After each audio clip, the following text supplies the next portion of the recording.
ഞാനിതൊക്കെ എല്ലാവരുടെയും കഥ കേട്ടോണ്ടിരുന്നു. ഇനി എനിക്ക് ഈ പ്രണയത്തെ കുറിച്ച് തന്നെ എനിക്ക് വേറൊരു കാര്യം ഉണ്ണിയുടെ അടുത്ത് ചോദിക്കേണ്ട. അതിന് തൊട്ട് മുമ്പേ നമ്മുടെ മൈൽ സ്റ്റോണിൽ തന്നെ കുറച്ച് നാളുകൾക്ക് മുമ്പേ ഉണ്ണി വന്നപ്പോ ഇതേ ഒരു സബ്ജക്റ്റിനെ കുറിച്ച് ഉണ്ണി ഒരു കാര്യം പറഞ്ഞിരുന്നു. അതെന്താന്ന് ഓർക്കുന്നുണ്ടോ എന്ന് എനിക്കറിയില്ല, നമുക്ക് നോക്കാം എന്താന്ന്. ആരുടെയും കല്യാണം കണ്ടിട്ട് അസൂയ തോന്നിയിട്ടുണ്ടോ? പിന്നെ ഇപ്പൊ എനിക്ക് അതാണ് പണി.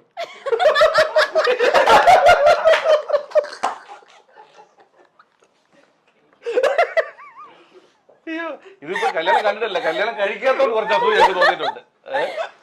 എന്നായിരിക്കും ഉണ്ണിച്ചേട്ടാ കല്യാണം? എന്തെങ്കിലും അറിയാം. പാർവതി എവിടെയെങ്കിലും ആരെങ്കിലും ഉണ്ടെങ്കിൽ നോക്ക്. ഓ അതൊന്നുമില്ല, അതൊക്കെ ഇവിടെ വേറെ വേറെ സ്റ്റാർസ് ഒക്കെ ഇവിടെ.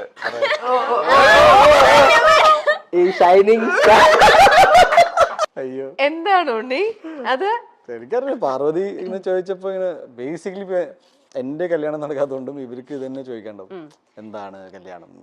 ഇപ്പൊ ഞാൻ ചോദിക്കട്ടെ, വീട്ടിൽ അച്ഛനും അമ്മയും പറയുന്നുണ്ടോ ശരിക്കും കല്യാണം കാര്യം? അവര് ആലോചിക്കുന്നുണ്ടോ? ഉണ്ണിക്ക് ഒരു അറേഞ്ച്ഡ് മാരേജ് ആണോ അതോ ലവ് മാരേജ് ആണോ കൂടുതൽ താല്പര്യം? എന്തെങ്കിലുമൊക്കെ നടന്നാൽ മതിയായിരുന്നു. അങ്ങനെയല്ല, ചിലർക്ക് ഇപ്പം നമുക്ക് ചിലർക്ക് സെറ്റ് ആവില്ല അറേഞ്ച്ഡ് മാരേജ്, എന്നാൽ ചിലർക്ക് ലവ് മാരേജ് സെറ്റ് ആവില്ല. അപ്പൊ അങ്ങനെ ഒരു ഉണ്ണിയുടെ ഒരു പെർസ്പെക്റ്റീവ് എങ്ങനെയാണ്? ഞാൻ ഇതിന് ഭയങ്കര ഇപ്പൊ ഇത്രയും സീരിയസ് ആയിട്ട് ഞാൻ ചിന്തിക്കാറില്ല ആക്ച്വലി. കല്യാണത്തെ കുറിച്ച് ഇതുവരെ സീരിയസ് ആയിട്ട് ഇങ്ങനെ അയ്യോ കല്യാണം നടന്നിട്ടില്ല അതുകൊണ്ട് എന്തോ പ്രശ്നമാണെന്ന് ഇല്ല. അത് അമ്മ പറഞ്ഞുകൊണ്ടിരിക്കല്ലേ മോനെ? ഡെഫിനറ്റ്ലി. അപ്പൊ നമ്മളിങ്ങനെ പറയും ഓക്കെ നിങ്ങൾ നോക്കൂ ഏതെങ്കിലും ഒരാൾ കണ്ടുമുട്ടുവാണെങ്കിൽ നമുക്ക് നോക്കാം. പക്ഷെ എനിക്ക് ഒരു കാര്യം വളരെ ക്ലിയർ ആണ്, ഇത് ഈ ടൈമായി ഞാൻ ഈ കല്യാണം കഴിച്ചില്ലെങ്കിൽ എനിക്ക് അതിലൊരു പാനിക് ലെവലില് നിന്നിട്ട് എന്തെങ്കിലും ഒരു എടുത്തു ചാടി ഒരു തീരുമാനം ചെയ്യും. ഈ കാര്യത്തിൽ ഞാൻ ചിന്തിക്കുന്നുണ്ടെന്ന് പറയാം, എടുത്തു ചാട്ടം ഇല്ല. അപ്പൊ പിന്നെ സമയത്ത് സംഭവിക്കുമെന്ന് വിചാരിക്കുന്നു. അത്രേ ഉള്ളൂ. അപ്പൊ ഇനി അടുത്തത് കേട്ടോ, ഉണ്ണിയുടെ സ്റ്റാർ ക്രഷിനെ കുറിച്ച് ചോദിച്ചാൽ എന്ത് ഉത്തരമായിരിക്കും ലഭിക്കുക? അനുഷ്ക ഷെട്ടി. എല്ലാ മൂവീസും കാണാറുണ്ടോ? എല്ലാം ഏകദേശം എല്ലാ മൂവീസ് കാണുന്നില്ല, അത്യാവശ്യം അങ്ങനെയല്ലേ. അടുത്തത്, ഉണ്ണി മുകുന്ദന്റെ സംവിധാനത്തിൽ ഒരു സിനിമ ഇനി എന്ന് കാണാനാകും? എത്രയും പെട്ടെന്ന് സംഭവിക്കട്ടെ. ആണോ ഉണ്ണി? അങ്ങനെ ഒരു പ്ലാൻ ഉണ്ടോ? അതെ ഞാൻ ആക്ച്വലി കഴിഞ്ഞ 5 വർഷമായിട്ട് ഞാൻ റെഡിയാണ്. പിന്നെ സാഹചര്യങ്ങൾ ഇങ്ങനെ ഒത്തുചേർന്ന് വന്നാൽ ചെയ്യുന്ന രീതിയിലാണ്. കഥയൊന്നും കേട്ടു തുടങ്ങുമോ? അങ്ങനെയൊന്നും ആയിട്ടില്ല, എല്ലാം റെഡിയാണ്. ഓൾമോസ്റ്റ് ഞാൻ എന്ത് ചെയ്യണമെന്ന് എനിക്ക് ധാരണ ഉണ്ട്. അത് അതിന്റെ ഒരു ലോജിസ്റ്റിക്സും പിന്നെ അത് ചെയ്തെടുക്കാനുള്ള ഒരു ടൈം, പിന്നെ എന്റെ ബേസിക്കലി ഇതിനെല്ലാം തടസ്സം വരുന്നത് ആഗ്രഹമുണ്ട്. അപ്പോ ഞാനിപ്പോ കമ്മിറ്റ് ചെയ്ത സിനിമകൾ കംപ്ലീറ്റ് ചെയ്യണമെന്നാണ് പ്രയോറിറ്റി. എന്നിട്ട് ചെയ്യാമെന്നുള്ളൊരു പ്ലാനില്. Okay, good. അഭിനയിച്ച നായികമാരിൽ ഇനി ഒരു തവണ കൂടി അഭിനയിക്കണമെന്ന് തോന്നിയത് ആരുടെ കാര്യത്തിലാണ്? ഇതൊക്കെ ഓരോരുത്തരും ചോദിക്കുന്ന കേട്ടോ, ഓരോരുത്തർക്കും അറിയാനുള്ള ഓരോരോ അഭിനയിച്ച നായികമാരിൽ. ലാസ്റ്റ് ഇപ്പൊ ഞാൻ ജയഗണേഷിൽ വർക്ക് ചെയ്ത മഹിമയുടെ ഒപ്പം വർക്ക് ചെയ്യാം. ഐ തിങ്ക് ഞാൻ വർക്ക് ചെയ്തതിൽ വെച്ചാൽ വൺ ഓഫ് ദി മോസ്റ്റ് ഈ അടുത്തായിട്ട് ഭയങ്കര പ്രൊഫഷണൽ ആണ്. ഐ തിങ്ക് ഇന്ത്യയിൽ തന്നെ അറിയപ്പെടാൻ സാധ്യതയുള്ളൊരു ആക്ട്രസ് ആണ്. She is very good actually. എന്ന് വെച്ചാൽ in terms of acting and പിന്നെ പ്രൊഫഷണലിസം എന്ന് പറയുന്ന സംഭവം ഉണ്ടല്ലോ, ലൈക്ക് ഒരു പ്രൊജക്ടിനെ എങ്ങനെ ഹാൻഡിൽ ചെയ്യണം, ആൾക്കാരുമായിട്ടുള്ള പെരുമാറ്റം, അതെല്ലാം പക്ക. ഓക്കെ, അത് വെച്ച് ചോദിക്കുമ്പോ ചോദിക്കട്ടെ, ലോഹിതദാസ് സാറുമായിട്ട് എങ്ങനെയെങ്കിലും പരിചയമുണ്ടോ? കണക്റ്റഡ് ആണോ? ഇല്ല, ഒന്നുമില്ല. എനിക്ക് ആഗ്രഹം ഉണ്ടായപ്പോ അച്ഛനോട് പറഞ്ഞു. അപ്പൊ അച്ഛന്റെ ഒരു ഫ്രണ്ട് ഉണ്ട്, ഗംഗാധരൻ അങ്കിൾ, തൃശ്ശൂര്. ഗംഗാധരൻ അങ്കിളുടെ ഫ്രണ്ടാണ് TG രവി സാറ്. അങ്ങനെ TG രവി സാറിന്റെ അടുത്ത് തൃശ്ശൂർ ആരെങ്കിലും സിനിമ ഡയറക്ടർ ആരെങ്കിലും, അങ്ങനെ ലോഹിത് സാറിന്റെ നമ്പർ അഡ്രസ്സ് കിട്ടി. ആ അഡ്രസ്സിലേക്ക് ഞാൻ കത്തയക്കുന്നു. പിന്നെ സാറിന് ഇഷ്ടപ്പെട്ടിട്ട് സാറ് വിളിക്കുക, അങ്ങനെയാണ് ഉണ്ടായത്. അത് മാളികപ്പുറം ഹിറ്റ് ആയതിനു ശേഷം ഞാൻ TG രവി സാറിനെ വിളിച്ച് ഈ കാര്യം അറിയിക്കുകയാണ്. ചേട്ടൻ കൊടുത്ത അഡ്രസ്സ് കാരണമാണ് പിന്നീട് സിനിമയിൽ വരാൻ സാധിച്ചത്. He was very happy. അങ്ങനെ. ഓക്കെ, ശരി. ഇനി പ്രേക്ഷകർ പീപ്പിൾസിന്റെ അടുത്തത്, dream character of Unni Mukundan, അതാണ് ഒരാൾ ചോദിച്ചിരിക്കുന്നത്. അറിയില്ല, ഞാൻ ഒരുപാട് ഇനിയും സിനിമകൾ ചെയ്യേണ്ടിയിരിക്കുന്നു. അപ്പോൾ അതിൽ വരുന്ന എല്ലാ കഥാപാത്രങ്ങളും നന്നായി വരട്ടെ എന്നാണ്. അങ്ങനെ ഇന്ന സ്പെസിഫിക് ഇല്ല.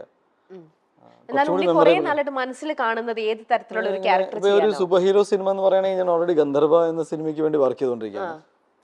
ദെൻ എനിക്കൊരു ആർമി മൂവി ചെയ്യണമെന്നുണ്ട്, ഇന്ത്യൻ ആർമിക്ക് വേണ്ടിയിട്ട്. പിന്നെ ഒരുപാട് നല്ല കഥാപാത്രങ്ങൾ, അത് പിന്നീട് ഒരു നല്ല രീതിയിൽ മുന്നോട്ട്. ഇപ്പൊ ഞാൻ മാളികപ്പുറം ചെയ്യുമ്പോൾ ഞാൻ അറിഞ്ഞില്ല ഇത് ഇത്രയും നല്ല രീതിയിൽ ഹിറ്റ് ആവുന്നു അല്ലെങ്കിൽ ആൾക്കാർക്ക് ഇഷ്ടപ്പെടുന്നു. അത് മേപ്പടിയാനാണെങ്കിലും മല്ലു സിംഗ്. ഇപ്പൊ ഞാൻ മല്ലു സിംഗ് ആദ്യം റിജക്ട് ചെയ്ത സിനിമയാണ്. എനിക്ക് ഈ കഥ വല്ലാത്തൊരു കഥയാണെന്ന് തോന്നി. പക്ഷെ അത് ഇത്ര വലിയ ഹിറ്റായില്ല. അപ്പൊ എനിക്ക് അറിയില്ല, ചെയ്യുന്നത് നന്നായിട്ട് ചെയ്യണമെന്നുണ്ട്. ഓക്കെ, ഇനി നമുക്ക് ജയ് ഗണേശനിലേക്ക് എത്താം. ജയ് ഗണേശനില് മുമ്പേ നമ്മൾ കുറച്ച് കാര്യം പറഞ്ഞിട്ട് അത് അവിടെ നിന്നു. ഉണ്ണിയുടെ ക്യാരക്ടറിനെ കുറിച്ച് ഒന്ന് പറയാൻ പറ്റുന്ന കാര്യങ്ങൾ റിവീൽ ചെയ്താൽ മതി. എൻ്റെ ക്യാരക്ടർ ഗണേഷ്, ഞാൻ ഈ അടുത്തായിട്ട് കേട്ടതിൽ വെച്ച് ഏറ്റവും എനിക്ക് ഭയങ്കരമായിട്ട് റിലേറ്റ് ചെയ്യാൻ പറ്റുന്ന ഒരു ക്യാരക്ടറായിട്ട് തോന്നിയത്. ആണോ? ഇമോഷണൽ കണക്ട് ഭയങ്കരമായിട്ട്. ഞങ്ങള് രഞ്ജിത്ത് എൻ്റെ അടുത്ത് കഥ പറഞ്ഞു, പിന്നെ സ്ക്രിപ്റ്റ് സബ്മിറ്റ് ചെയ്തു. ഞാനൊരു 28 ഡ്രാഫ്റ്റ് വായിച്ചിട്ടുണ്ടായിട്ടുണ്ട്. അപ്പോൾ 28 തവണ വായിക്കുമ്പോഴും എനിക്ക് ഭയങ്കരമായിട്ട് കണക്ട് ചെയ്തു ആ കഥ. പിന്നെ ഞാൻ ആദ്യമായിട്ടാണ് ഇങ്ങനെ ഒരു സ്പെഷ്യലി ഏബിൾ ക്യാരക്ടറായിട്ട് ചെയ്യുന്നത്. വീൽ ചെയറിലായിരുന്നു ഫുൾ, അതിൻ്റെ ചാലഞ്ചസ് വേറെ ആയിരുന്നു. അപ്പോൾ രഞ്ജിത്തിന് ഒരു പ്രൈമറിലി ഒരു മുഖമില്ലെങ്കിൽ എങ്ങനെ ആയിരിക്കണം ഇയാളെന്ന് പറഞ്ഞപ്പോൾ അത്യാവശ്യം സ്ട്രെങ്ത് ഫീൽ ചെയ്യുന്ന ഒരാൾ ഈ ക്യാരക്ടർ ചെയ്താൽ പുള്ളിക്ക് ജസ്റ്റിഫൈ ചെയ്യാൻ പറ്റുമെന്ന് തോന്നി. അങ്ങനെയാണ് എന്നിലേക്ക് എത്തിയത്.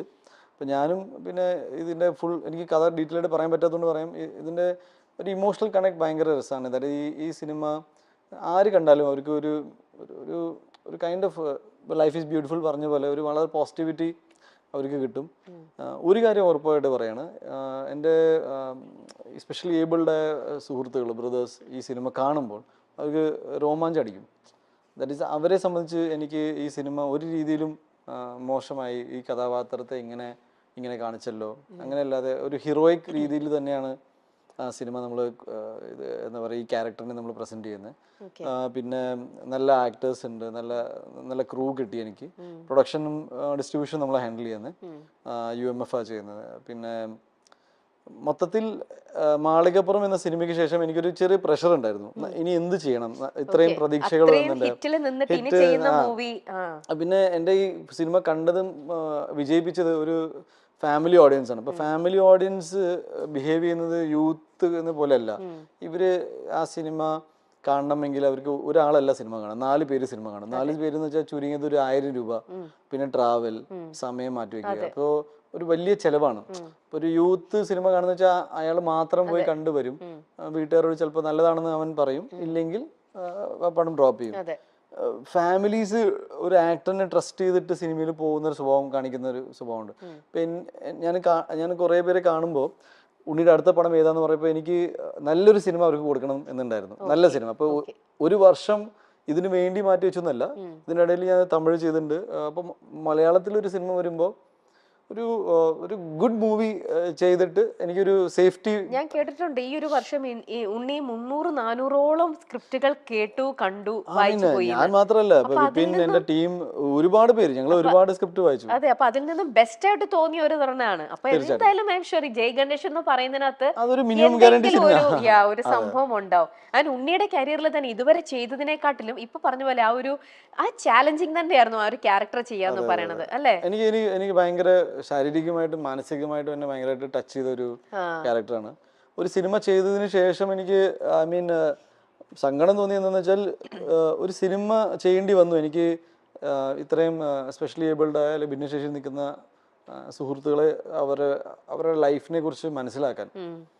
നമ്മുടെ സൊസൈറ്റി ഡിസൈൻഡ് നമ്മളെ പോലെ ഇങ്ങനെ ജീവിച്ചു പോകുന്ന ആൾക്കാർക്ക് വേണ്ടിയിട്ടാണ്, എൻജിനീയർഡ് ഫോർ ദാറ്റ്. ഒരു റൂമിലേക്ക് കയറുമ്പോൾ ബുദ്ധിമുട്ടുണ്ട്. ഞാൻ ചുമ്മാ വീൽ ചെയറിൽ റൂമിൽ കയറുന്ന സീക്വൻസിന് ഞാൻ തലകുത്തി വീണു. എനിക്ക് അന്ന് ഉണ്ടായ സങ്കടം ഞാൻ വീണതിന്റെ അല്ല, ഇതൊക്കെ നമ്മളിതിനെ നമ്മുടെ ശ്രദ്ധ പോയിട്ടില്ലല്ലോ ഇതില്. സോ ഡെഫിനറ്റ്ലി ഈ സിനിമ കൊണ്ട് ഞാനതൊരു നല്ല വ്യക്തി എന്ന രീതിയിലും മോർ എന്താ പറയാ കമ്പാഷനേറ്റ്, നമുക്ക് അറിയാൻ പറ്റി, ഫീൽ ചെയ്യാൻ പറ്റി, ഇമോഷണൽ കുറേ സാധനങ്ങൾ. പിന്നെ ഞാൻ പറയട്ടെ, ദൈവം എന്ത് ടെൻഷൻ വന്നാലും എന്നെ ഇങ്ങനെ ആക്കിയല്ലോ എന്നതിന്റെ ഒരു കടപ്പാടുണ്ട് ദൈവത്തിനോട്. എന്ന് വെച്ചാൽ ഓക്കെ, എവറിങ് ഈസ് ഫൈൻ. നമ്മുടെ ആരോഗ്യം നമ്മുടെ കൂടെ ഉണ്ടെങ്കിൽ തന്നെ വലിയ കാര്യം.